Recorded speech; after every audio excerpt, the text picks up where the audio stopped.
What is up, my friends, and welcome to the off-season edition of the USFL Week in Review. I'm your host, Mark Perry, editor of USFL News Hub, your alt football media guru.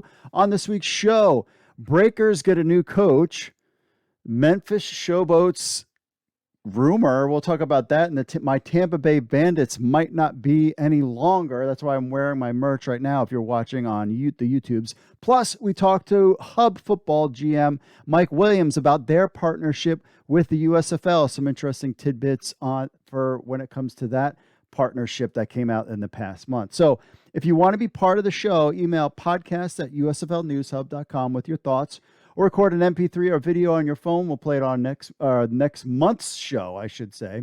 888-430-7692, extension 5, if you want to be part of the program. Also, leave us a review. Stitcher, we're on Stitcher, Audible, Player FM, Amazon Music, Spotify, Google Podcasts, and of course, Apple Podcasts.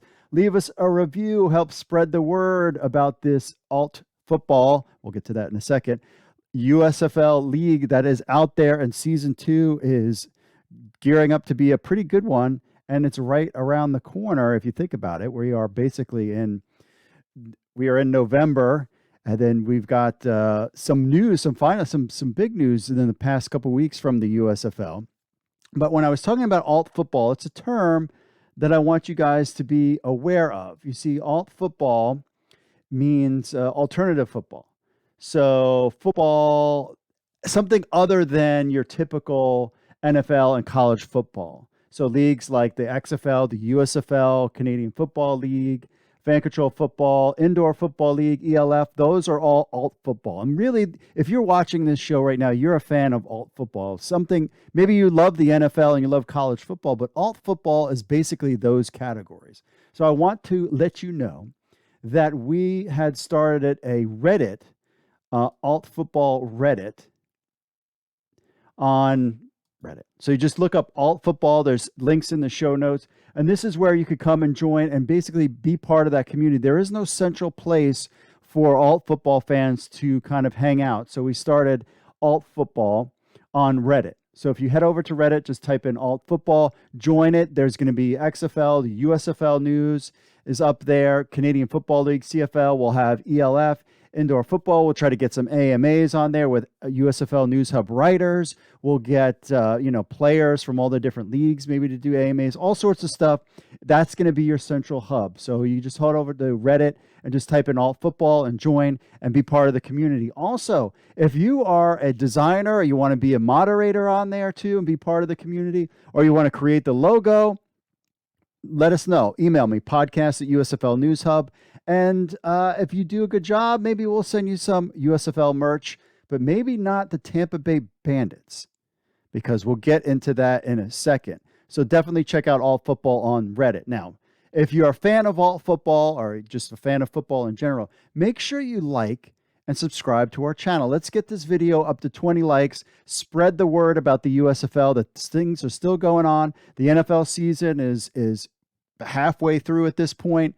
And, fans are, fantasy football fans are kind of like, and getting out of it. But, these leagues are still going on. And there's players in the NFL that we could see in the USFL. There's no doubt about that. So we're going to go over some of the news. We'll get into our interview with Hub Football GM Mike Williams, talking about their partnership with the USFL. And then we'll wrap up with your social media stuff. So without further ado, my friends, let's just get into the month that was the USFL.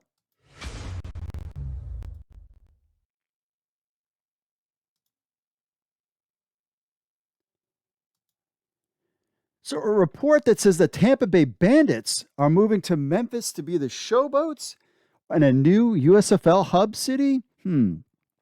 So in a surprise move for the USFL, the Tampa Bay Bandits appear to be moving to Memphis to become the Showboats. Sources tell Tony Cantalina that the move will happen for the upcoming 2023 USFL season, as the Bandits will no longer be in Tampa Bay. He said, quote, according to sources, the Tampa Bay Bandits of the USFL will be moving locations and changing names. They'll be known as the Memphis Showboats moving forward. Showboats were a franchise established in '84 and are back.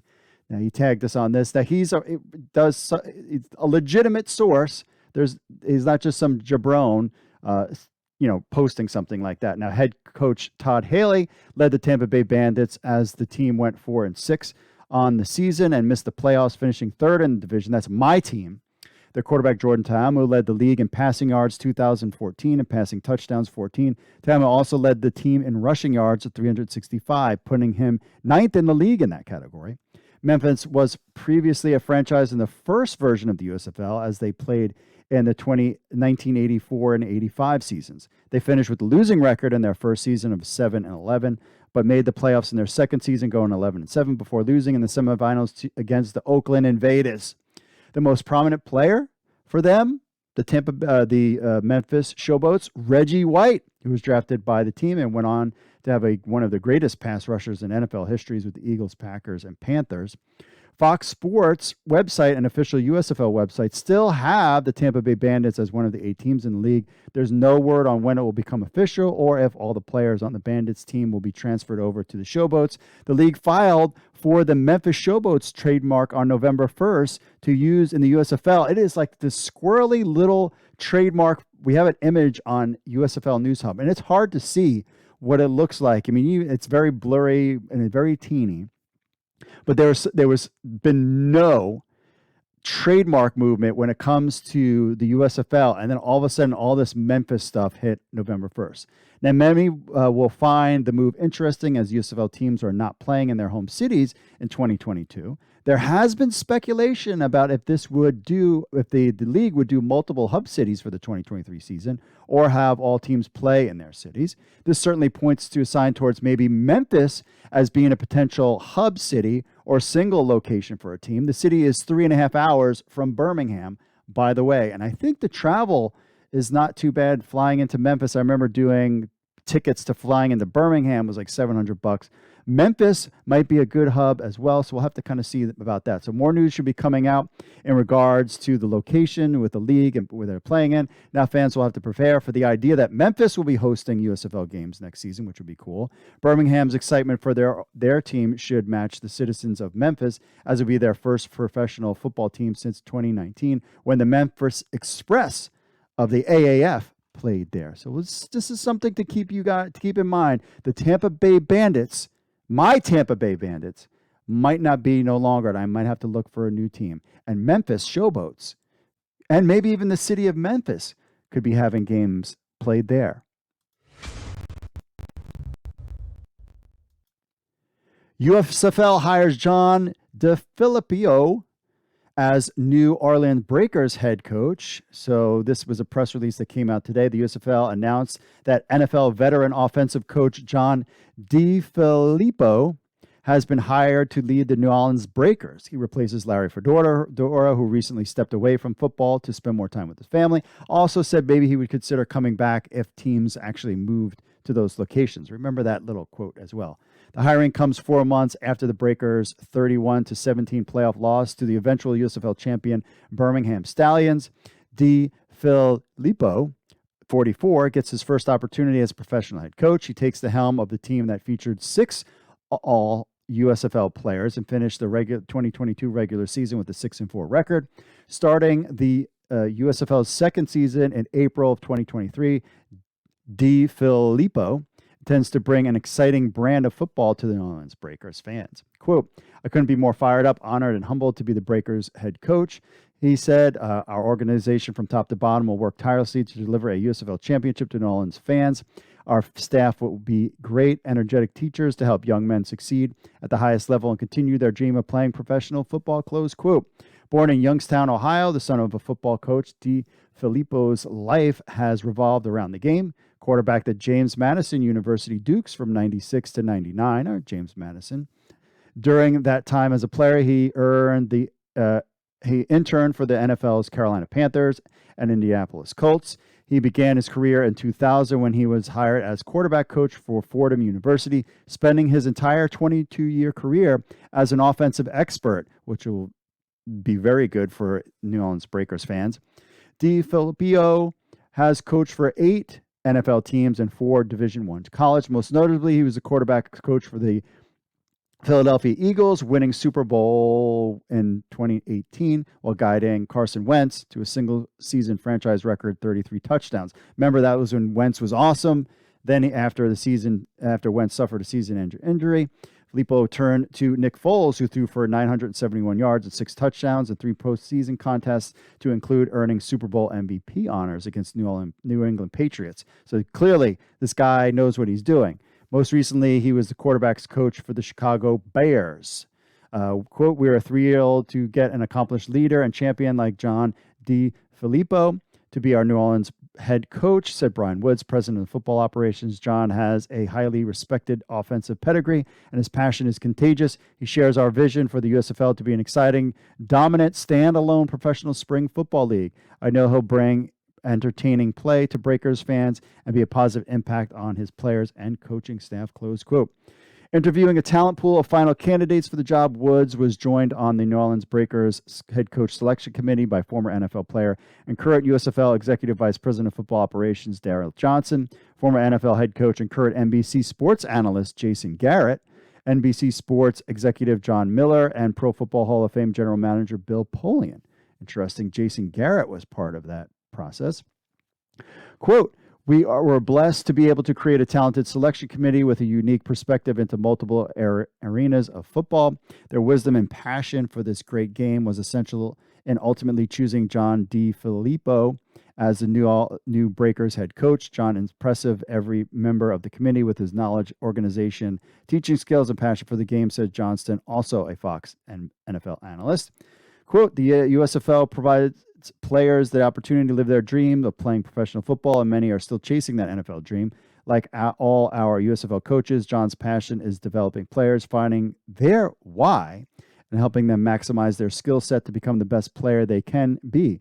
I'm excited to see the staff he assembles in New Orleans to help the Breakers players continue their football journey," close quote. So there you have it. New Orleans fans, you got an offensive-minded, Super Bowl winning head coach.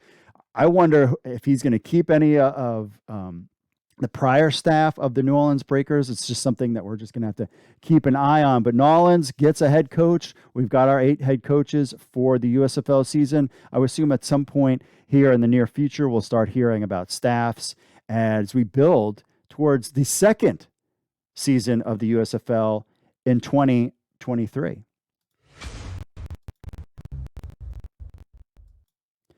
The USFL hires some new general managers. So Lonnie Young with the Pittsburgh Maulers and Dave Rosano of the Tampa Bay Bandits, though there's rumors that the Bandits might not be any longer. So the USFL announced the hiring of new general managers for 2 teams. Lonnie Young joins the Pittsburgh Maulers. They need help. And Dave Rosano lands with the Tampa Bay Bandits. Both Young and Rosano bring decades of experience to the USFL after building Super Bowl teams in the NFL. After being drafted by the old USFL New Jersey Generals in 1985, Young joined the NFL, played 12 seasons as defensive back.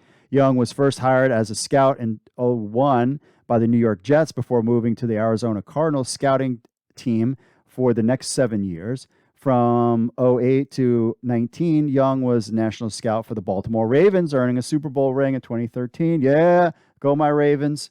Quote, "Lonnie Young is a proven winner in the NFL, and he's already making an impact." Our new general manager said Maulers head coach Kirby Wilson. "Kirby, you need the help, brah. Winning a championship starts with player scouting and evaluation, and together I look forward to working with Lonnie to deliver a USFL title to the Pittsburgh Maulers fans." It's from your head coach, Kirby Wilson. Young and Rosano collaborated on the same Arizona Cardinal staff in 2008 when Kurt Warner led the team to the Super Bowl appearance against the Pittsburgh Steelers. Prior to becoming a USFL general manager, Rosano worked as director of football research for the Oakland/Las Vegas Raiders. In 2018 to 2021, his career also included a stint with the 49ers in 88 to 92, where he earned 2 Super Bowl rings, the St. Louis Rams in 92 to 06, where he won his 3rd Super Bowl ring, and Arizona Cardinals in 06 to 09, and the Colts from 2012 to 2018. Impeccable resumes for these guys.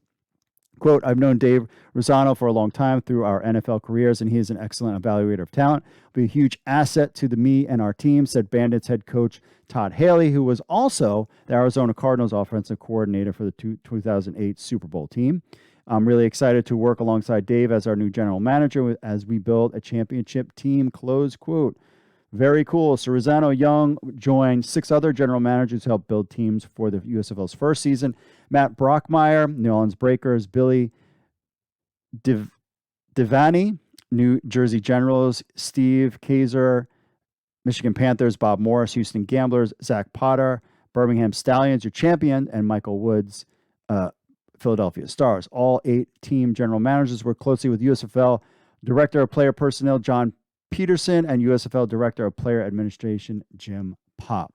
So you have a couple changes. Here are these general managers. They have their work cut out for them between all these leagues, the CFL, the XFL, Fan Control Football, Indoor Football League. All these guys are vying for players, and, they're out there trying to find these guys that could make a roster in the USFL and make an impact on their team. We're just going to have to sit back and see who they pick up during the offseason.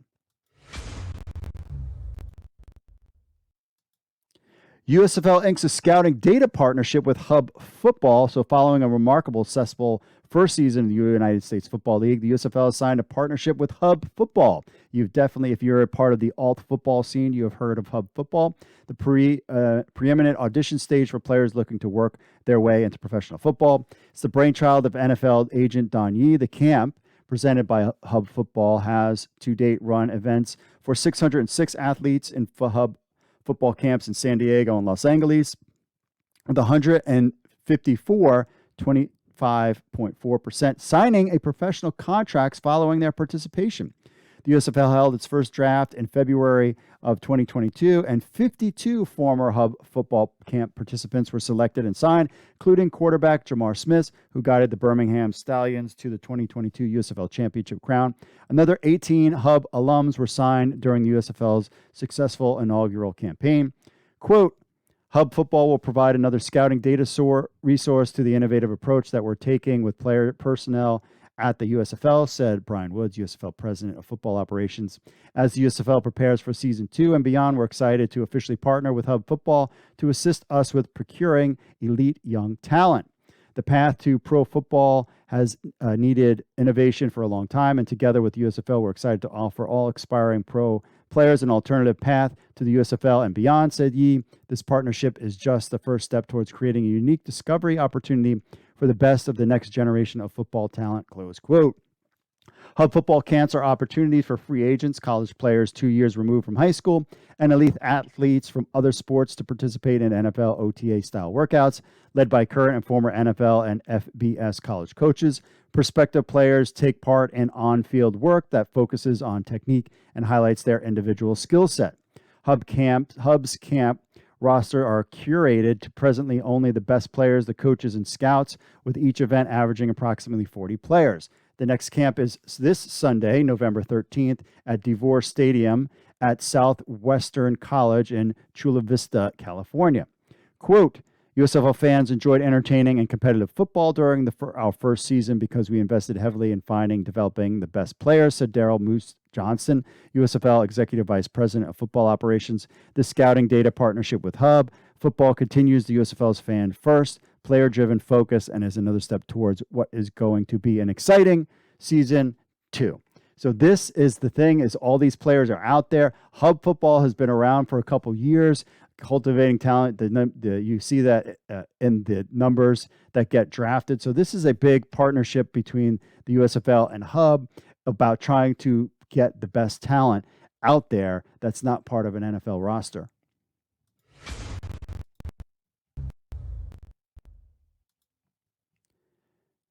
Philadelphia Stars sign a new quarterback. So the Philadelphia Stars sign new quarterback to the 2023 season. His name is Kevin Thompson, best known for his time at Sacramento State. He also attended UNLV from 2014 to 2015 and the University of Washington in 2020. Now, who is Kevin Thompson? Thompson is one of the longest careers in recent memory. Originally attending UNLV in 2014 and 2015, he never saw the field due to a devastating elbow injury. This injury cost him the better part of the next 2 seasons. It wasn't until 2017 he finally returned to the field in college, this time with Sacramento State. After arriving at the school in 2016, Kevin Thompson was an elite quarterback when given the chance to start. Playing 27 total games, he attempted 770 passes, completing 441 of his attempts. He accumulated 6,424 passing yards, 52 touchdowns to just 12 interceptions. The athletic quarterback added 257 rushing attempts for 1,247 yards and 21 more touchdowns. So a running quarterback that can throw in these type of alt football leagues, these spring leagues, that is important. His best season came in 2019. He was named Big Sky Offensive Player of the Year and awarded the first team All Big Sky as well.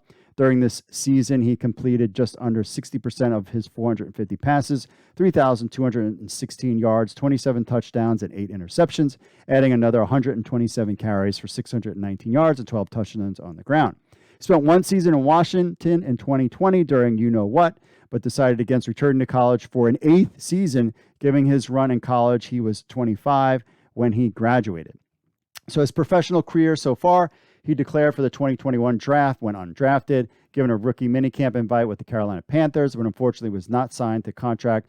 During the 2021 season, he was signed to the CFL's BC Lions, where he spent the season on the practice squad. He returned in 2022, hoping to earn an active roster spot. Playing in the preseason, he suffered an injury that more or less ended his season again.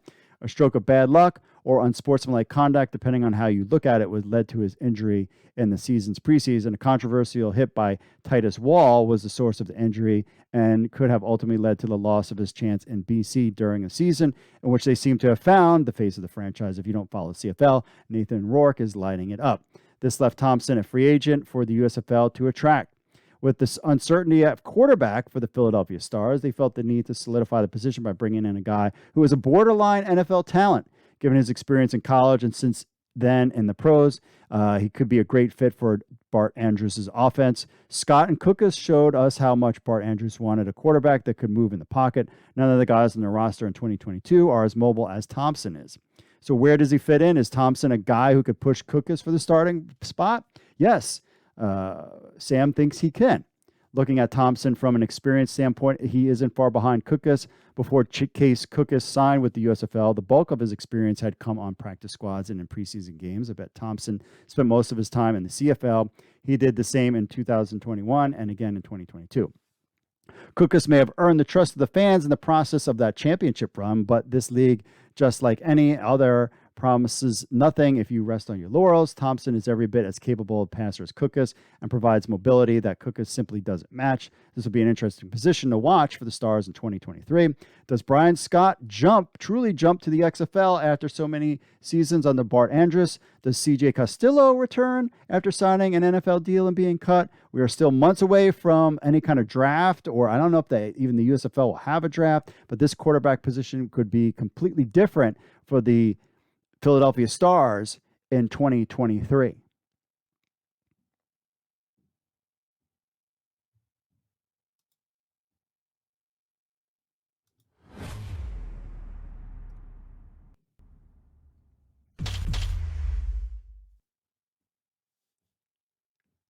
All right, we're here with Mike Williams, the general manager of Hood Football. Mike, thanks for so much for being on the program. Thank you. Thanks for having me. So I guess first off, not everybody knows, if you're a spring football person or football person, you know Hub Football. I've known Hub Football for a while. Why don't you tell fans what Hub Football is? Well, it's been in existence for about 2 years, and it was started by Don Yee, who's a super agent in the NFL for years and years, going all the way back to the 80s. And he started a couple of years ago as a platform for free agents to give them opportunities to showcase their skills. So it's for the guy who it's a little bit under the radar. The phone's not ringing. You know, they feel like they're in good shape and they still have a chance. And it's just an opportunity for them to relaunch their careers and get some exposure. And you guys had a lot of people, players that have played in Hub that appeared in the CFL later or NFL later. So how did you get involved with Hub Football? It was a mutual friend between Don and me, and he referred me, and so we just started talking one day. He said, "Hey, how about if I bring you on board?" Um, and I had 18 years of NFL experience as a scout. mostly pro scouting, and just he was looking for somebody that could connect to the NFL, had some connections and scouting background, and just decided to give it a go. And it's been great. I feel real good about giving players opportunities and chances to prolong their careers. Hmm. So one of the questions I always ask my guests is give us your superhero origin story. So how did you get from high school kid to a scout in the NFL? Oh well, shoot, I played high school football at Mater Dei, um, played at Santa Clara University, met a guy through Santa Clara University named Pat McPherson who coaches the tight ends at the Seahawks right now. His father coached with Bill Walsh, uh, got 5 Super Bowl rings. He was a defensive coach with um, actually Pete Carroll, um, and a lot of other great coaches that went through there. He had sort of semi-retired and was moving over to the personnel side, and he was looking for somebody to help him. And so through that connection, I got started as I had been coaching a little bit in college, junior college, coached at Southern Utah, coached in high school. Um, and then I got connected with Bill McPherson, who was moving over to the personnel side. Um, and he's sort of trying to get away from coaching a little bit to scale it back, but still wanted to be involved in the organization. He brought me in, and I was a volunteer for a year, and then I got on full time and spent 18 years with the 49ers and the Rams in the league. And Wow. yeah, that's my That's, background. so how did you guys get involved with the USFL? Because I mean, it was always like we're going to have XFL, USFL, CFL scouts, but now there's kind of this partnership with the USFL. How did that all come about? Well, we had been reaching out to the CFL and the XFL, and knew that the USFL didn't really have a platform, and we felt like we had something in place that we did very well. We're really efficient with our ops guys, and Tom Goodhines, our ops guy, um, and Jamie, the CEO. They do a great job of setting the table, and we bring in some really quality coaches, guys with a lot of NFL experience. Uh, Knew that we put on a very good event, from the feedback that we got from agents and players alike. Our events are not combine style; they're more OTA style, so it looks a lot more like a practice. So players feel like they're getting a chance to show their football skills. We figure all the testing has been done. That's not going to change much. A new 40 times not going to do much for them. You know, um, but a chance to demonstrate more football oriented skills and traits. So how does this now? Because before is this just now an exclusive USFL scouts going to be there, or still XFL scouts and CFL scouts there as well? No, right now we're exclusive to the USFL. To finish answering your question, we reached out to them. They didn't really have a platform. They more bounced around to other people's events to look for players. Um, we do, we vet the players. So not everybody can come. It's invite only. Um, and this has been in place for a while, so a lot of the players know, that it's a quality deal. So we felt we had something to offer the USFL. We reached out to all the leagues, and invited them, and um, basically told the USFL or XFL we'd like to partner with one or the other of you. So whoever wants in the USFL, stepped up, and um, it's a recent partnership, but we feel like it's going to be a good one going forward, both ways. So take me through the process of like a player gets invited and then they show up at this event, and what you just take them through drills. It's just a day long event. This isn't something that's a couple days in a row or anything like that. No, it's just a single event, and it's up to 2 hours, for each position group. They come in.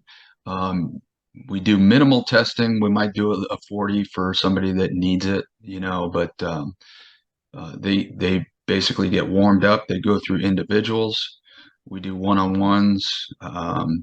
Depending on our numbers, we do some form of skelly, whether it's inside skelly or outside skelly or both. 7-on-7 stuff. And it's competition based, so you're not competing against a watch or a distance. Mm. You're competing against somebody across from you, So, um, and it gets pretty competitive, and the one of the great things about it is, we get to talk to the players. I talk to them on the phone beforehand, but we get to talk to the players at the event and watch them perform and watch them compete, see how they handle themselves. Um, and you get a pretty good feel, when you get that hands-on experience with the player about what he has to offer.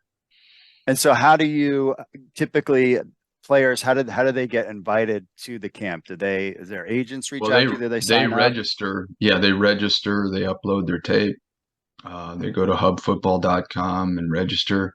And now we feel like it's going to be they're going to have more direct access to the USFL with this partnership.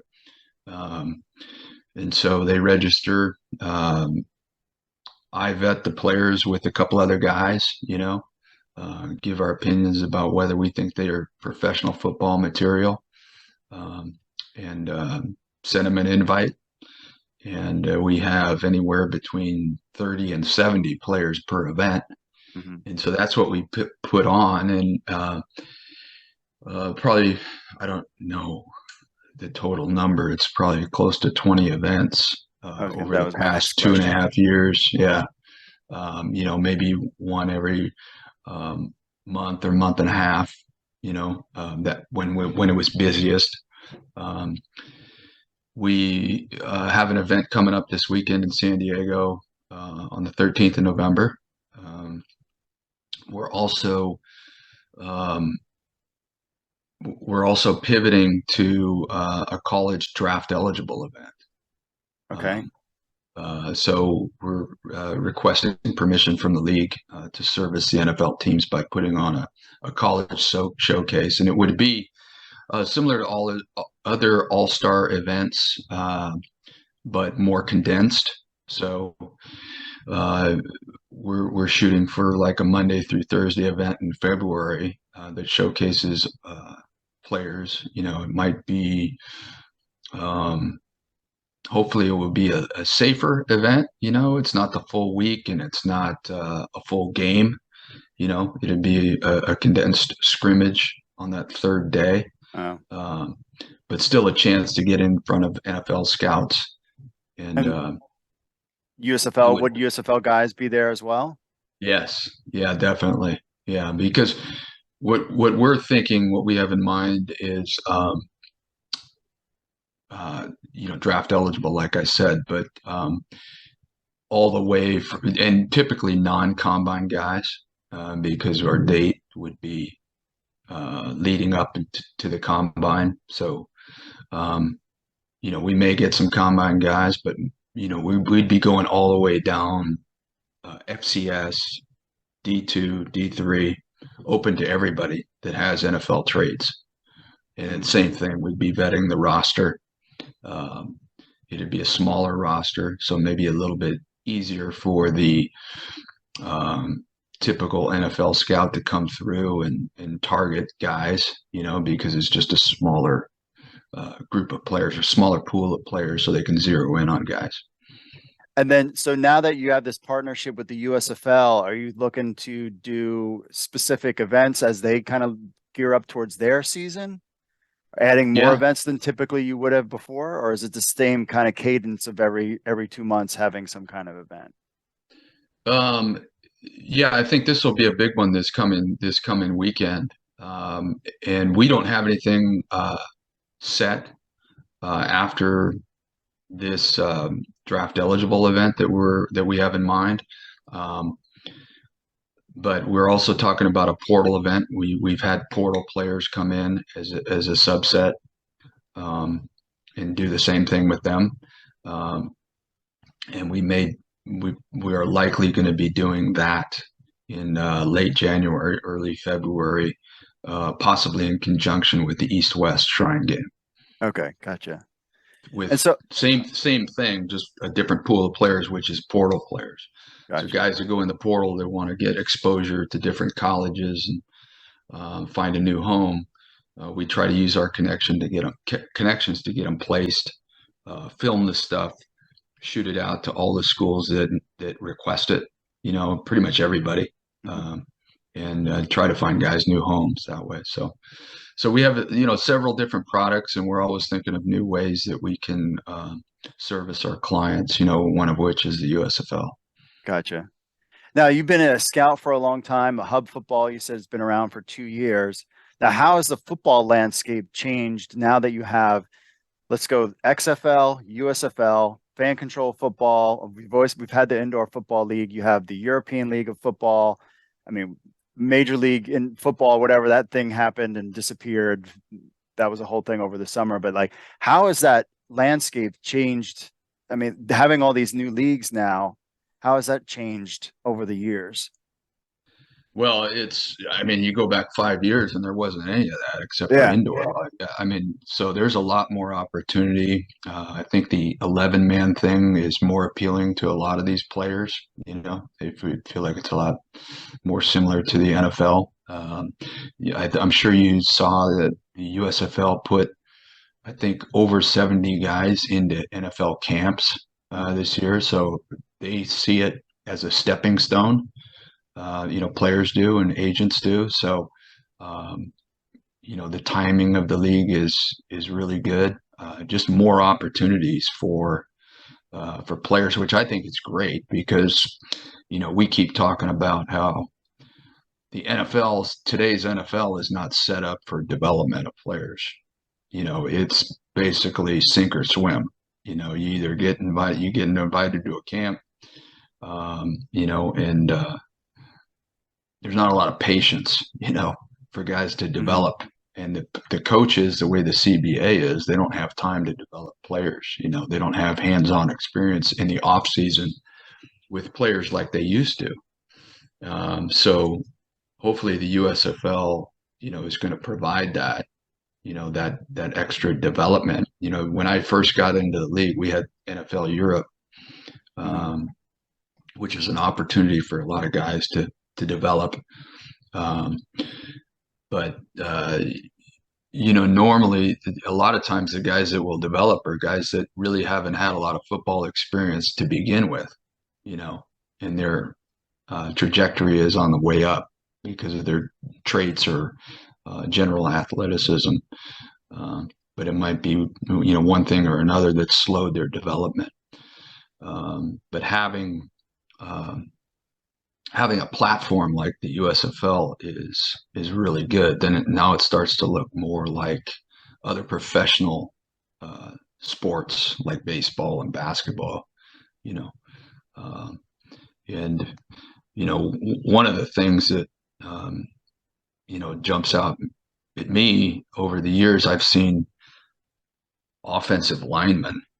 You know, having languished on the practice squad for years, like sometimes 3 years, and then they all of a sudden make the jump, and then they're solid starters, in the league. It takes a while for some of those guys to ripen. They don't just come into the league and they're ready to play. And same thing with quarterbacks. A lot of times, I mean, I just think of like Cooper Rush, the job that he did stepping in for Dallas. He was a backup for years and never got any exposure. Gets in the game and everybody's shocked that his Hmm. level of play. Um, Probably something he could not have done in his rookie year, you know. Um, but a little bit different with the quarterbacks, they I think they do benefit more from sitting and watching. Um, and not that the practice reps didn't help, but I think they help a lot more with like offensive linemen, those practice reps in terms of their development. So as a former scout and working with Hub Football, one of the knocks of the XFL, USFL, any of these leagues was that, hey, there is already a feeder system. It's college football. But Hmm. basically you're saying like even with that, having that extra couple years of experience playing in the USFL, or being in a practice squad, like you said, they don't come out ripe yet, and that's a great way to put it. Yeah. Well, I mean, the thing that it makes sense that everybody develops at different rates. So a lot of players, and sometimes more frequently at certain positions, you have a finished product coming out of college. Okay. But everybody's different. They all develop at different rates, so it could be physical maturity, it could be emotional maturity, mental maturity, whatever it is. They're all developing at different rates. So it doesn't make sense that you put a grade on a guy as he's coming out his draft eligible year, and then that grade sticks with him for the rest of his career, right? I mean, he's not the same guy 2 years after, post draft Mhm. as he was, and some guys are, you know, some guys, they continue to develop after their draft year, so you just, and there's a lot of guys out there that can play football, you Yeah. know, and some, No, some guys it clicks for them, when they're 24 years old instead of 22 years old. yeah. Oh, I always tell people I was like, I'm a different person when I was 26 versus 22, Right. So, Yeah. but what was the reaction to the kind of circuit of scouts and everything when the NFL was and Roger Goodell was talking about putting four teams in Europe? Did you hear him talk about that?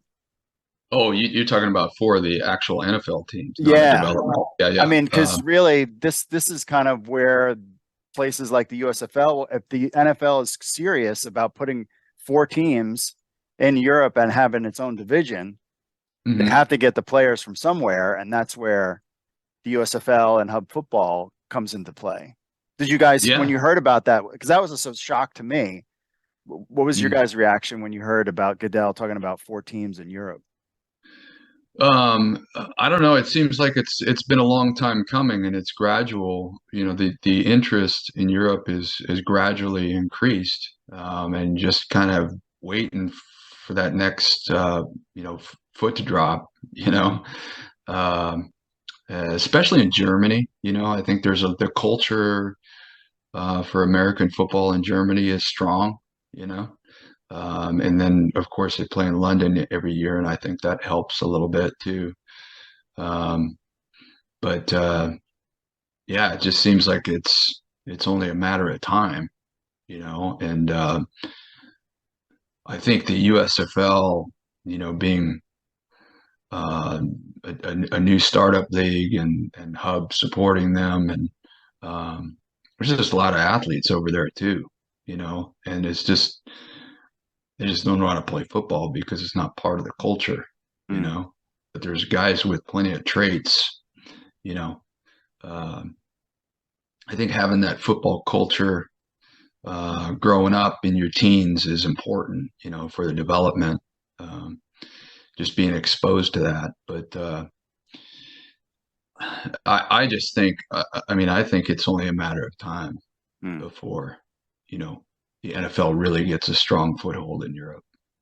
And so have you heard any other like USFL news that's coming down the pike, perhaps like a draft, or there's been rumblings that there might be another hub city? Have you kind of heard any kind of thing through the grapevine of what's going on with the USFL? Because they've been kind of quiet.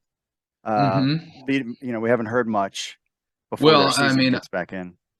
yeah, I don't want to speak out of turn, um, but I think, like last year they had everything was in Birmingham, Hmm. right? And I think they're going to branch out of that, and I don't know what the timing is.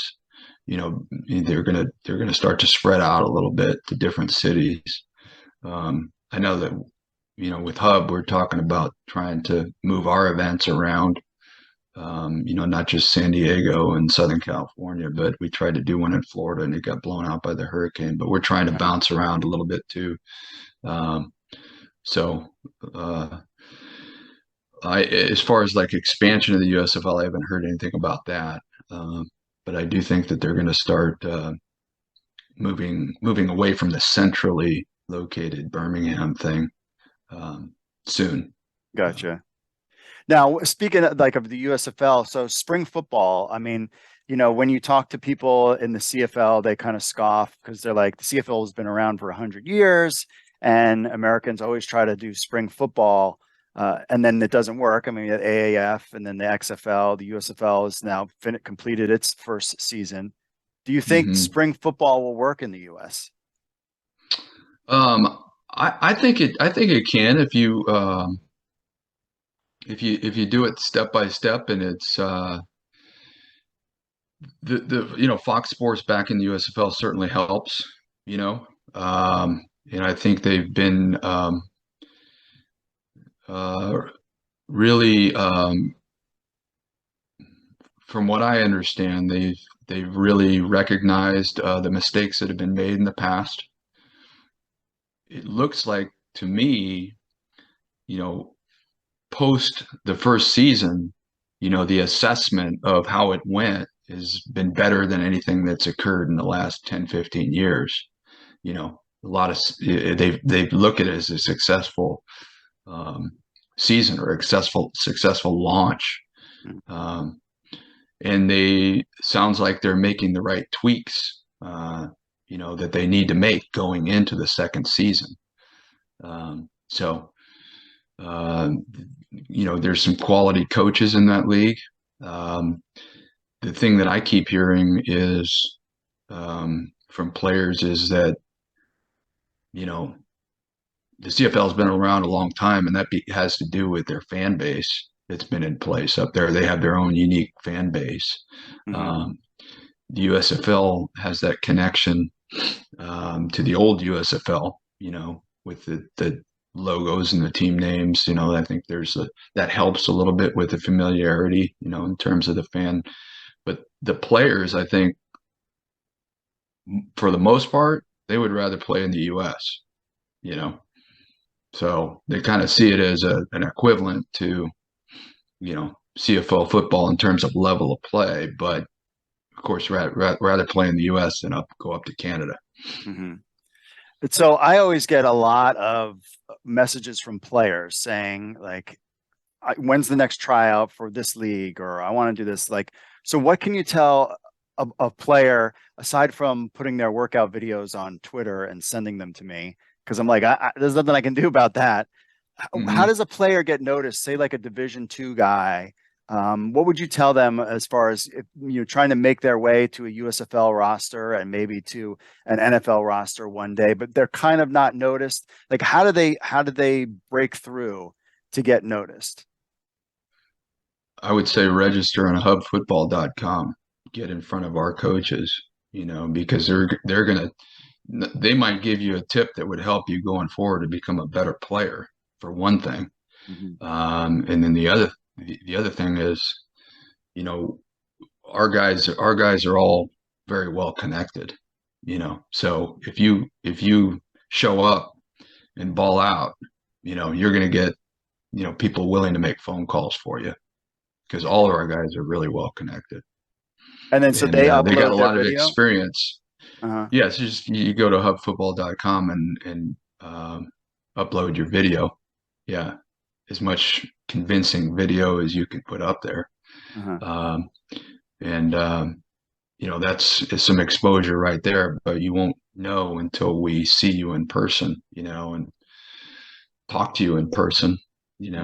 and our coaches, they know what it takes. They've been in the league. So, All right. um, and then sometimes sometimes it's you got to take baby steps first.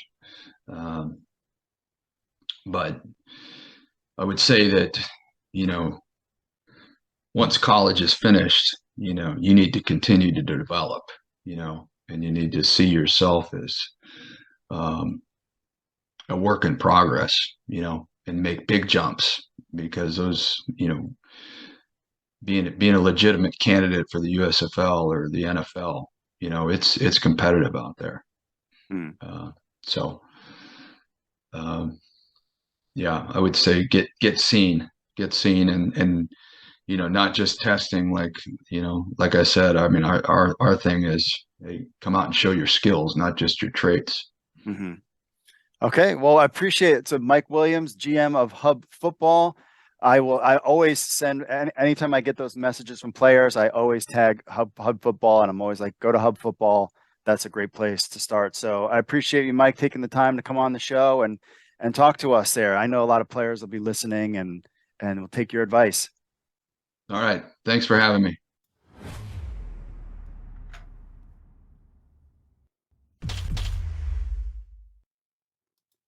All right, we are back. Let's take a quick look at some of your social media stuff, shall we? First up, we've got let's see, some stuff on the YouTube. We'll check out here. Oh, that does not look good at all. Let's see if we can fix it. There we go. All right, on the YouTube, I have heard that the USFL has settled all its legal issues with the old owners. Does anyone know the terms of this agreement? Also, by my own calculation, the USFL should have made money this past season. Does anybody have numbers on that? Thank you, Joe, for the message. Basically, yes, the USFL that they did settle their legal issues. We haven't heard anything from that, but so everything that I've heard about the USFL is that it was very successful and they were very pleased in the 2022 season. So they are. I think Fox was definitely excited about that.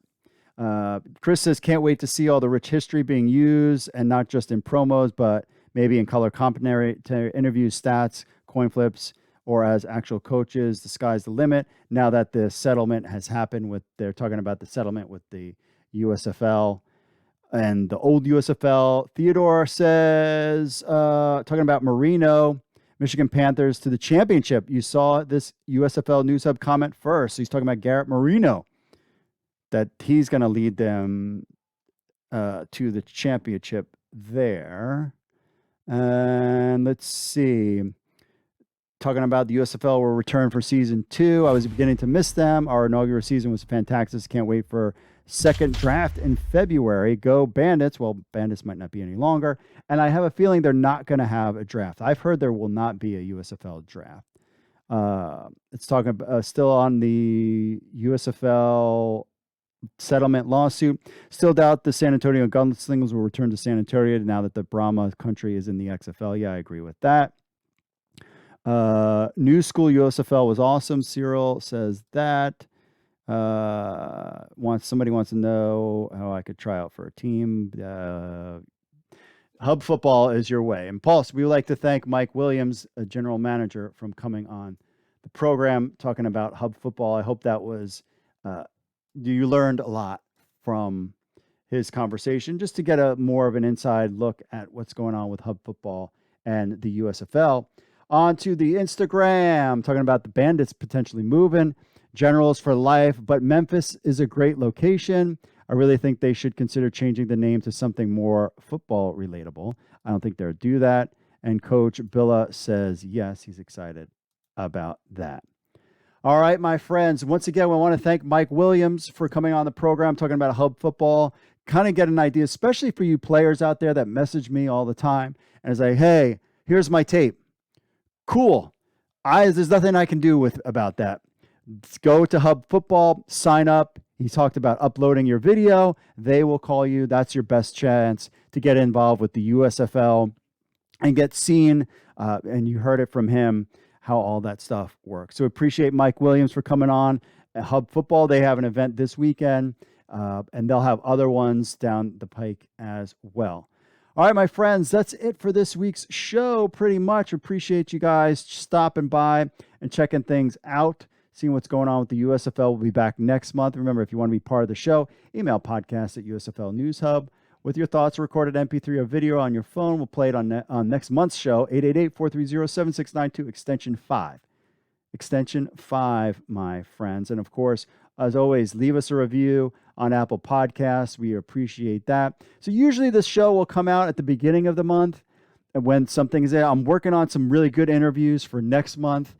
It should be exciting stuff there for you guys as we build, as we get towards the 2023 season. And remember, head over to Reddit, sign up for Alt Football. Make sure you subscribe to the channel and like this video to spread the word about the USFL that is still going. And all intents and purposes, everything I've heard was that the first season was a success, and they're looking forward to season 2.